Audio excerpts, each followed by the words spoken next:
Bom, galera, vou estar ligando então. Não vou ter como fazer uma gravação da tela, vai ter que ser desse jeito. O meu gravador de tela não grava MS-DOS, talvez seja a frequência. Tá aí, reiniciando o computador, drive de um disquete, drive número 1, mostrando aí o processador, 66 MHz, memória 8 MB. Vai ler nesse momento o disquete. Note que ele detectou já o HD. O HD é de 40 GB, se eu não me engano, e ele tá configurado como 2100 no setup, porém, se eu fizer com o DM, ele reconhece 8000 MB, né? Dá para dividir em 4 partições. Mas vou fazer do modo padrão. Vamos supor que você tem um disco apenas e não vai fazer nenhuma alteração no setor de disco.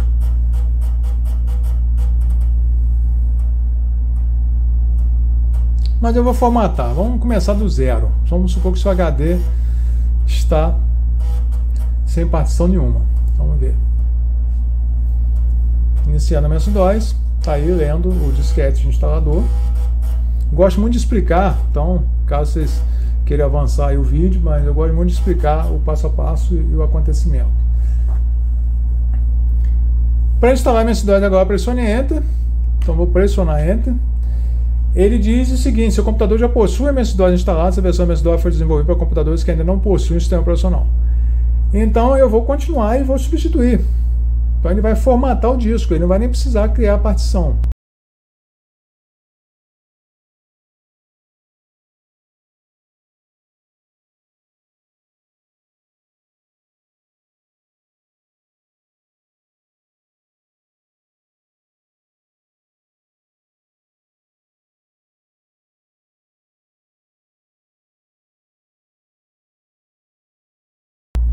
Mas eu vou fazer diferente, eu vou deletar a partição. Vou deletar a partição. Fdisk. O Fdisk já está dentro do disco instalador, então não é nenhum problema. 4 para exibir as partições. Note que lá, ó, ele está dizendo que tem a partição secundária, que é 5900, aí cria uma partição estendida e depois dentro dela lógica. Eu vou apagar tudo. Vou apagar tudo, depois eu faço de novo. Vamos fazer de conta que não tem um DM, olha lá os discos criados, tá vendo? Eu vou excluir todas elas. Então eu vou excluir partição estendida. Excluir unidades lógicas, é o número 3. E eu quero excluir todas elas. Eu quero excluir a letra F primeiro. Vamos ver se ele vai ser um nome, não quero escrever o nome, não. Ele disse que eu tenho que escrever o nome. Então, diz que segurança, diz que voo 4. Tem certeza? Sim. F. De novo, diz que voo 4. Será que eu escrevi errado? Sim. Agora é a letra E. Diz que voo 3. Pronto. Isso aí são as partições criadas pelo DM que eu fiz no vídeo anterior. Letra D diz que voo 2. Pronto. Partição lógica. Essas partições lógicas estão dentro da estendida. Agora eu vou excluir a estendida. Então 3, excluir estendida. Sim.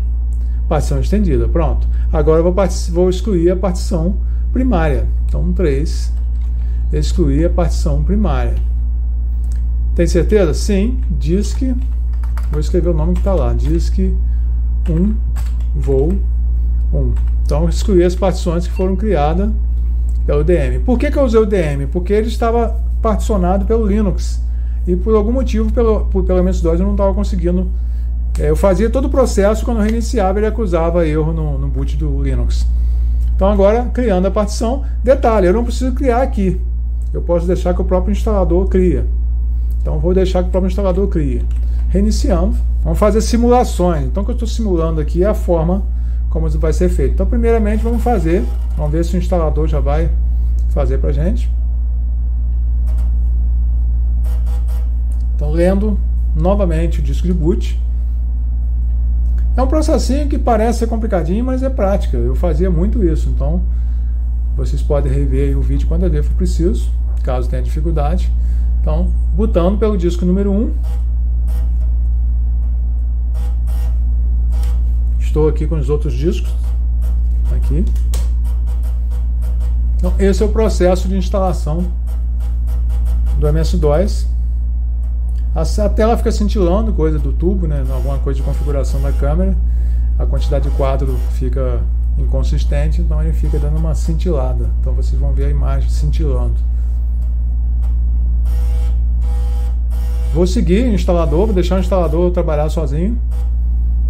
Note que esse computador não tem CD-ROM, não tem multimídia, esse computador é bem básico. Foi da forma mesmo que eu tive meu primeiro, depois que eu fui colocando. Configurar espaço em disco não alocado. Recomendado, ele já está fazendo isso. Aí ele mandou reiniciar. Poxa, se eu soubesse eu tinha feito eu mesmo. Eu achei que fosse tocar direto. Então reiniciando. Então ele fez o FDisk. O comando que a gente faria na MS-DOS, ele mandaria reiniciar da mesma forma. Então reiniciar novamente, bonitinho, é bom que vocês verem a tela. Adoro isso aqui, o Energy Star. Todo mundo gostava de ter esse logo no computador. A minha primeira placa, 386 não tinha, nem moda LBA. E a 486 que eu apanhei também era horrível. Também não tinha moda LBA e também não tinha Energy Star. Uma plaquinha bem sem vergonha. Mas funcionava, é isso que importa.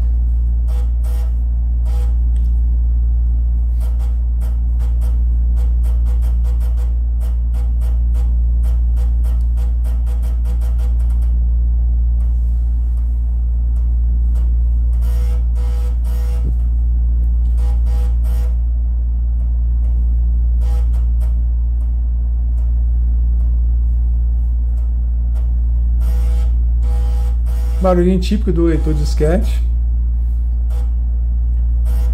Eu sinceramente não achei que eu fosse utilizar. Eu fui guardando essas coisas por tanto tempo.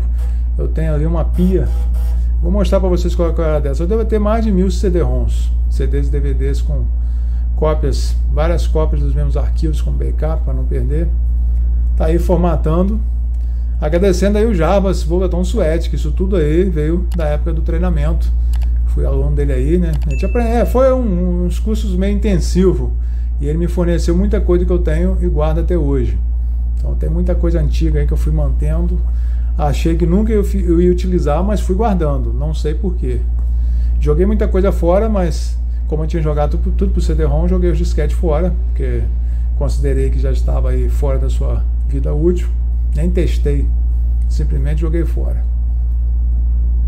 Agora, gerando conteúdo, estou reaproveitando tudo que eu tinha, comprando disquetes novos, montando algumas máquinas aí.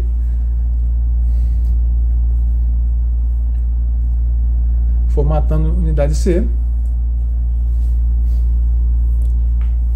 Aproveitar e agradecer também o professor Ideraldo. Eu vou até fazer um vídeo aí exclusivo aí das máquinas que eu adquiri dele. Essa aqui é uma delas.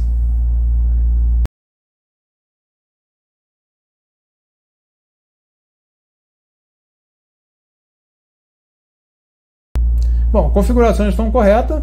Note que ele mostrou a data como eu fiz, né? 25/2/1996.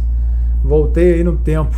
Estou basicamente aí recomeçando. Interessante, né? Que coincidência. Estou mexendo no computador como se eu estivesse em 1996, que foi exatamente um ano em que eu comecei a aprender. Isso aqui era luxo. Olhar para essa tela era magnífico. Pasta C, /DOS, que é onde vão ser copiar todos os instaladores. Quando eu gerar o boot, eu vou editar o boot do CD-ROM e vou colocar já a pasta com os arquivos lá dentro, como eu falei, um amigo aí do grupo do Facebook. Vou gerar uma ISO personalizada aí, bem funcional. Primeiro disquete sendo lido. Não me preocupei em configurar a tela, note que tem umas taxas pretas, mas não me preocupei em alinhar. Note que é um leitor diferente, eu gravei no leitor no computador positivo e agora estou lendo no leitor no 486. Então se tiver alguma diferença de alinhamento de cabeças nos leitores de disquete, pode apresentar erros onde não tem.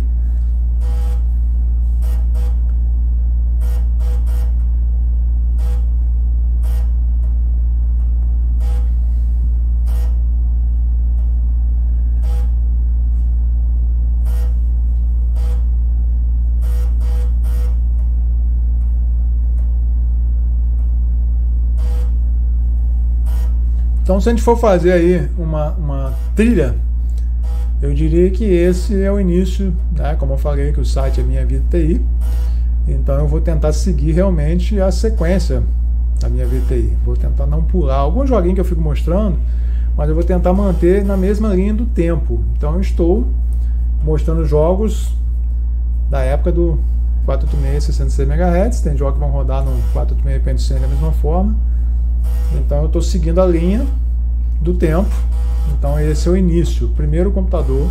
Estou considerando primeiro porque basicamente foi um upgrade de 40 para 66. Então se eu vier aqui no Turbo e desabilitar, eu tenho agora aqui um 386. Ele vai ficar um pouco mais lento. Para quem não sabe, o Turbo ele não deixa o computador mais rápido. Quando você desabilita ele, ele puxa o freio de mão. Por quê? Porque eu tenho até alguns joguinhos que não vão rodar nesse computador, que são jogos de computadores antigos. São jogos de computadores XT, que rodava 8 MHz de 286. Então o Turbo foi uma opção que tiveram. Assim, eu preciso retardar a frequência, né, o fluxo de dados, né, que seria de processamento, né, a gente chama de ciclo, para poder esses programas rodarem, jogos principalmente, proteção de tela. Então se você desabilita esse Turbo, na verdade você está puxando o freio de mão. O nome ali não deveria se chamar Turbo, deveria se chamar freio de mão. Já teve algumas pessoas na internet falando sobre isso e o cara falou a mesma coisa que eu. Mas por questão de marketing, Turbo, o computador tem um modo Turbo, então você imagina, uma coisa, é marketing mesmo, né?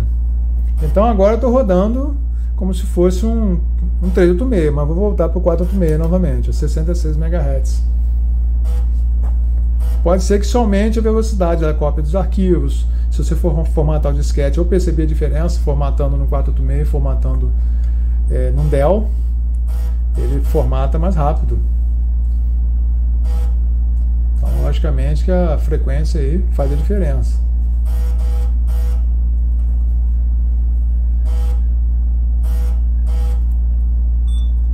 Disco 2, então, primeiro disco perfeito, beleza. Se você fez aí a cópia e está fazendo nesse momento a instalação, que ótimo. Agora disco 2, Enter. Tomara que corra tudo bem, que aí nosso vídeo fica legal.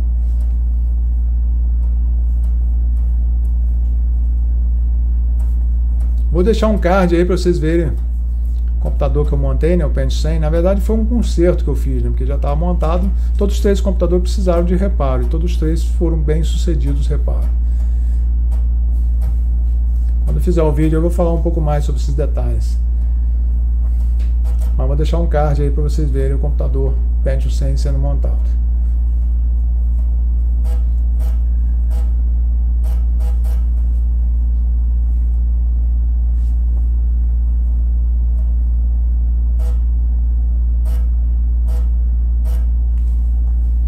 A demora, né, não tem jeito, tem que aguardar. Vou avançar um vídeo para vocês não ficar esperando tanto tempo. Voz de patinho testando, vocês vão estar ouvindo a voz de patinho nesse momento.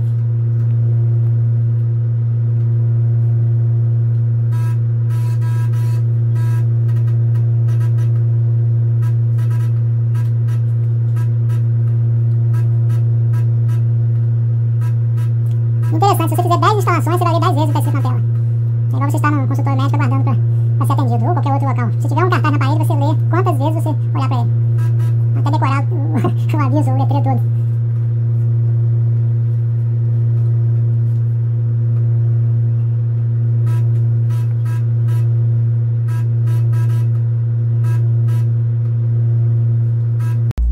Depois eu vou fazer vídeos, vou criar vídeos utilizando os comandos, né? Alguns comandos essenciais da MS-DOS para vocês conhecerem como funcionava. O ScanDisk para corrigir disco, desfragmentador de disco, editor de texto, gerenciador de memória, copiador de disco. Você poderia fazer cópia de disquete mesmo tendo um drive apenas. Aí vou estar utilizando também alguns comandos que não faz parte da MS-DOS, que é o ARG, que era para compactar e descompactar, o PKZip. O PKZip a gente nem utiliza muito no MS-DOS mais, porque o ARG revolucionou. Mas vão ter aí alguma coisa aí que a gente acrescenta, PC Tools, tem programas que a gente utiliza no modo MS-DOS, no sistema operacional, não é compatível. Não faz parte da MS-DOS, do sistema operacional em si, mas ele executa em cima dele. Então nós vamos fazer vídeo aí, espero que vocês gostem.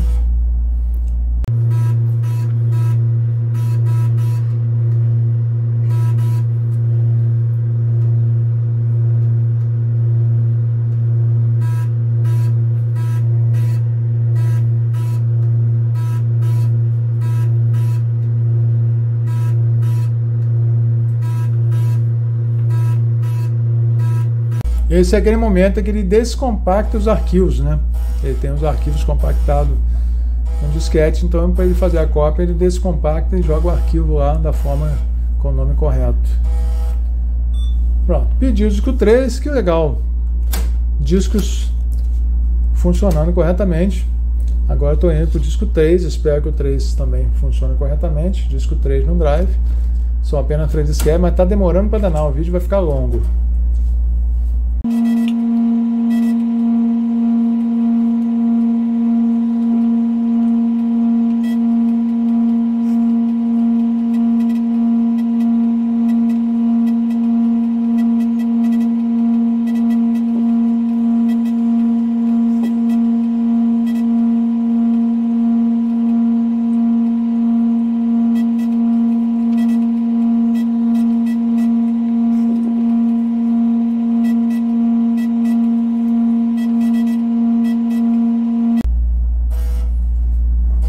Perfeito. Todos os 3 disquetes durante a cópia ficaram perfeitos, sem erro de bad block, sem setor defeituoso, né? Setor ruim. 99%, faltando agora só um arquivinho do antivírus, que a gente não... nem hoje em dia... Mas ainda existe, eu tenho aqui disquete com vírus. Eu tenho disquete com vírus protegido, para não fugir.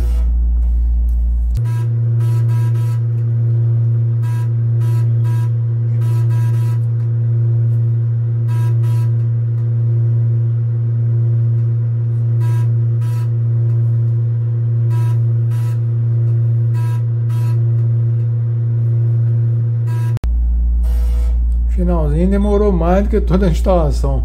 Bom, enfim, terceiro disco instalado, então são 3 disquetes.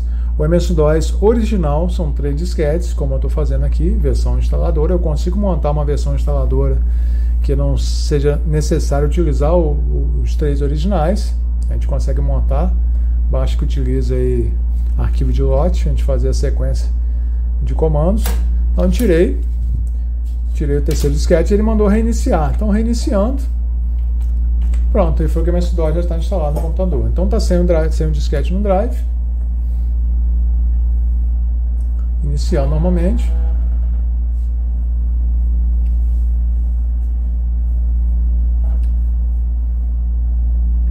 Bootando. Note que quando eu tenho as configurações de AltExec config-sys, ele já não aparece mais aquela data que aparece quando o sistema está vazio. Pronto, instalado.